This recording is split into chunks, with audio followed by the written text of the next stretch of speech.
Knight with a K.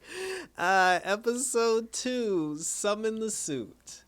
It's your boy Icon with some Marvel TV. Although I'm a DC guy, true and true, welcome back, Jessen King. And before I even start with this review, I would like to apologize to the Marvel Cinematic Universe and to the Marvel community and to the Marvel fans because, for the love of God, I done called this boy Dr. MoonKnight like 50 million times in the first review. I honestly don't know why I called him Dr. MoonKnight. It just sounds so appropriate. Like I Am Basic said on YouTube, basically he said that maybe I was getting him confused with Dr. Midnight on Stargirl, which could also be true. Like I was probably thinking of Dr. Midnight on Stargirl, but far be it from me to disrespect Jessen King's baby daddy, Moon Knight. But and again, and also I'm not, like I said, I'm not really that familiar with this character. Jess knows you mentioned that he, in the comic book, he was rich, and because he was rich, that's how he funded the Moon Knight thing. In this, he's poor and he's a loser, and there's this whole spiritual Yu-Gi-Oh aspect of it. The damn thing still remind me of Yu-Gi-Oh. Apparently, he's not Bocce from Agents of Shield, but I did not realize this in the first episode when he was talking to himself through the mirror. He was speaking in an English, in an American accent. So Steven is British and Mark is American. And after I heard him speak in American, then I was just like, wait a minute, is that Poe from Star Wars? Because now when he's doing the American accent, now he sounds like Poe from Star Wars. So so somebody fact check that for me and let me know if that's Poe from Star Wars. Yeah. So this is episode 2. And like I said, I apologize for calling him Doctor. This probably will not be the last time I call him Doctor, but and again, it is Moon Knight with a K, so we'll definitely get that straight. So let's get right into this and talk about the Man in the Moon. So in episode 2, it takes place when episode 1 ended, where Steven was running for his life from the demons, and then he ran into the bathroom. While he was in the bathroom, Mark, we're gonna call him Mark, he was just like, give me control, then he gave him control, and then I guess he put on the suit, and then he put on the suit and killed the demon, or the jaguar, whatever the hell was chasing him. So now it's the next day. He wakes up, he's still chained to the bed because he thinks he's crazy. And it's like he hasn't even realized yet that that's not going to do anything. He goes back down to the museum. He speaks to the security guard, and he's just like, yo, bro. He's like, I need you to check the footage of what happened last night. He was like, it's going to be some epic shit, mate. It's going to be totally bonkers. And then, like the security guard, he checks the tapes, and then he's just like, oh, is that you standing there like a goof? And then he's like running all over the museum, and then he shows him. Because the funny thing is, Steven can see the demons and everything chasing him. But to the rest of the world can't see the demons. So on the security footage, it just shows him running around the museum looking like a dumbass. It shows him running into the bathroom sniveling like a coward. And then, now he's like feeling kind of embarrassed because he was knocking over shit and he was breaking things in the museum. And then then he was like, zoom into when I come out of the bathroom. And then when he comes out of the bathroom, then he sees the look in his face that he's a different person. And he even knew it. He was like, that's not me. He's like, it's not me. And then, now he's kind of like freaking out. He ends up getting fired from his job. He got the sack, as they say in the UK. And then, after he got sacked, he basically went back home. He's now still having conversations with Mark, but there's a part of him that still thinks he's just going bonkers and he's going bananas. He ended up finding like a key to a storage facility, a storage room in his pocket. So he goes down to the storage room and he checks the storage. When he checks the storage, he basically finds an apartment in there. It has a cot for him that he's been sleeping in. There's a bag there that has millions and millions of dollars. There's a gun in there. Like, why does he have a gun? But then there's also the scarab looking thingy. And then that's when Mark shows up in the reflection on the wall, and he's just like, listen, I need you to give me control. And he's like, no. And then he was just like, I need to know who you are, because now he's kind of accepting the fact that he may be, that this spirit thing may be real. He's like, I need you to, he's like, I need you to tell me what's going on. He's like, did you kill people? Did you murder people? He's like, is that what we do? He's like, do I have that blood on my hands? And then he's just like, you guys give me control of the power. And then he's just like, I'll never give you control again. And then he grabs the bag, and then he grabs the bag full of money. He ain't stupid. He grabs the bag full of money, and then he runs out into the street. But then then when he runs out into the street, he's being chased by another demon that nobody can see. So then when he runs out, he jumps on the floor cowering in fear. And then this new character, Layla, pops up, and then she runs in and she's like, get onto the back of my bicycle. And then he gets onto the bike, and then they're riding, and then she's just like, oh, what happened? And why are you talking with this accent? And then now he's just like, who is this chick? And then she was just like, oh, I found you by using the tracker on your phone. And then she was like, you think, you'd call your wife when you were in danger? And then he was just like, my wife? He's like, hold on, we married? So then he goes back to his apartment. The two of them go back to his apartment, and they end up having a conversation, and he's now trying to convince this woman that he's not Mark, that he's actually Steven. He's just like, listen, I'm not, he was talking about things that he knew, like when he could talk in French, and she was like, I didn't know you could speak in French. And then he was just like, yeah, he was like, one of my favorite authors is this, and she's like, that's my favorite author. So now he's like, oh, we really married. And then, and the whole time he's talking to her, Mark is in the reflection just like, yo, leave her out of this, dude. He was like, yo, leave her out of this. And then my whole thing is, where, like between Mark and Steven, like who's real and who, like who's the actual controller of this body here? Because if you're Steven, how do you know you're not married? Like where's, like there was no wedding band, no nothing. And then she hit him with divorce papers, and he was like, what's this? And then, she was just like, this is what you asked for. You wanted a divorce. And he was just like, I'll never divorce you. And then she was like, come off it, Steven. She's like, you're being ridiculous. And then he ended up telling her the truth about the dual personality, about the Yu-Gi-Oh situation. And then he even showed her the scarab. And then Steven was like, Mark was like, don't do it. But he showed her the scarab. And then when he showed her the scarab, she was just like, oh, she's like, we fought for this together. She was like, we found this together. She was like, why would you keep this in your bag the whole time? And then that's when the police showed up, and then she ended up hiding on the windowsill.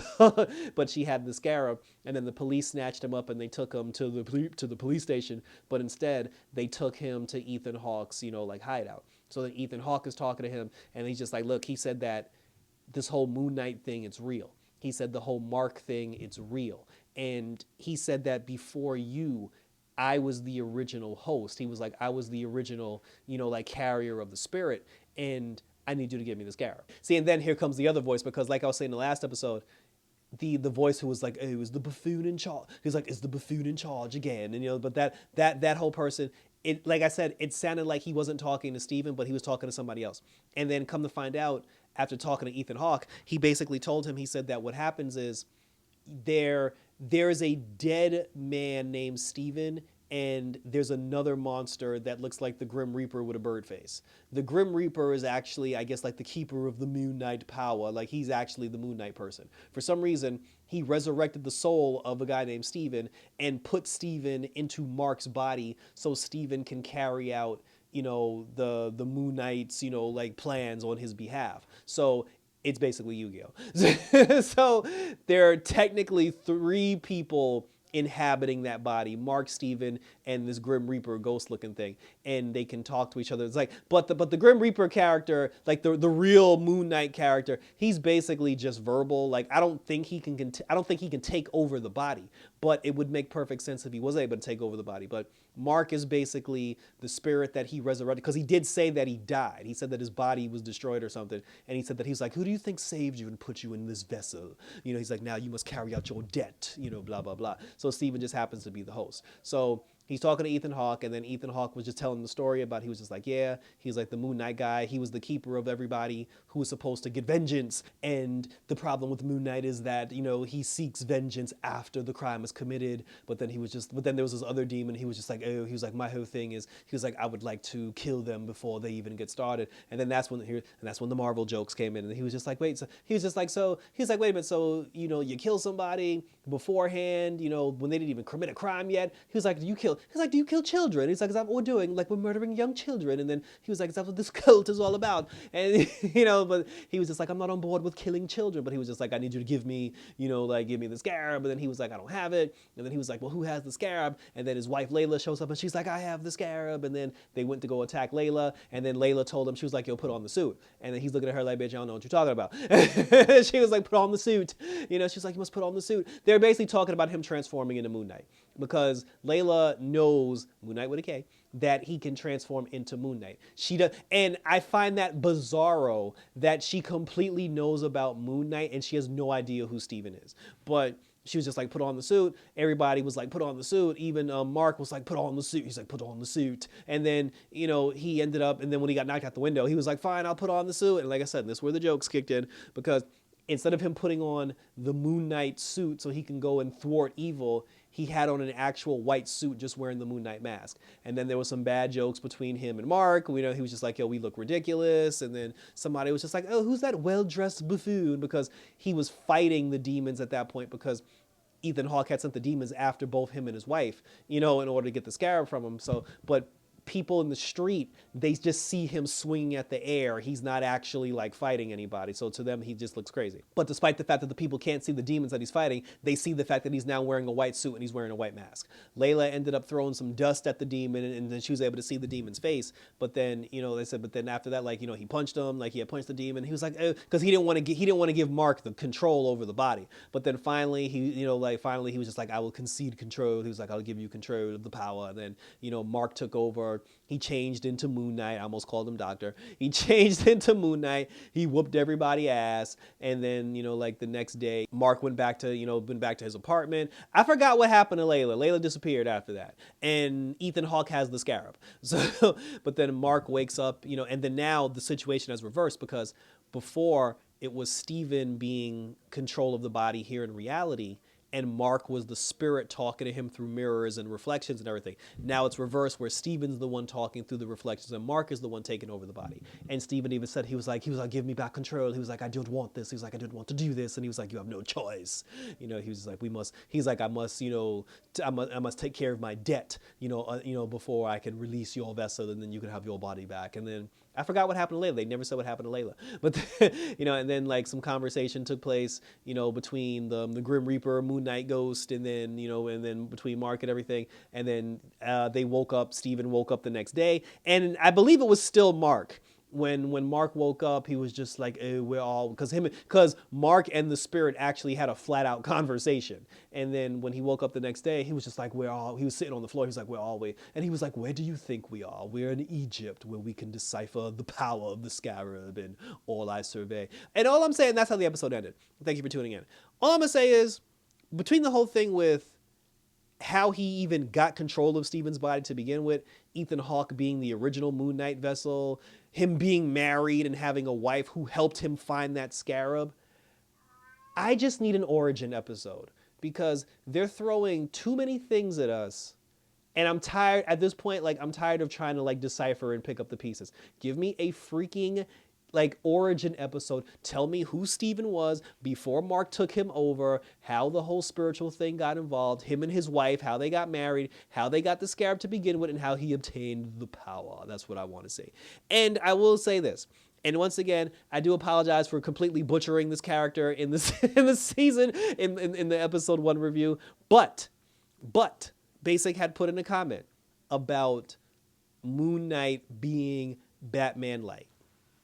And again, I apologize for calling him Dr. Moon Knight. I apologize for not putting the K in the thumbnail for the video. I understand the information about Jess saying that he was rich and he used his money to fund the Moon Knight character. Okay, I can buy that. I can get on board with that.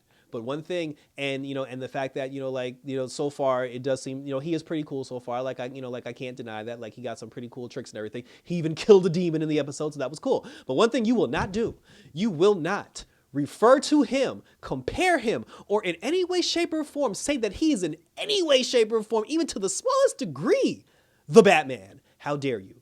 We will not do that on this channel. He is not Batman. He is some weird schizophrenic who's a loser and a jerk, and he's basically this is Yu-Gi-Oh! He is not the Batman. And the fact that they stripped, and to be honest, now that Jess said that in the comic book, he was rich, they probably changed that, Marvel, Disney Plus, or whoever, the producers, they probably took that aspect from him because they didn't want people to compare him to Batman. They're just like, oh, a rich guy that funds his nighttime vigilantism and everything. It was probably too close, and they were just like, yo, we don't want to do that because they're smart, because they don't want that Batman smoke. DC for life, and thank you for tuning in. Hit me up on Twitter and Instagram, always on YouTube. Let me know what you thought about this particular episode. Like I said, it was cool. it was nice to get more information about him. Like I said, I just need an origin episode so I can put all the pieces together. But the story that they're telling now, it's, like I said, it's very interesting. I'm sorry, y'all. It reminds me of Yu-Gi-Oh. So,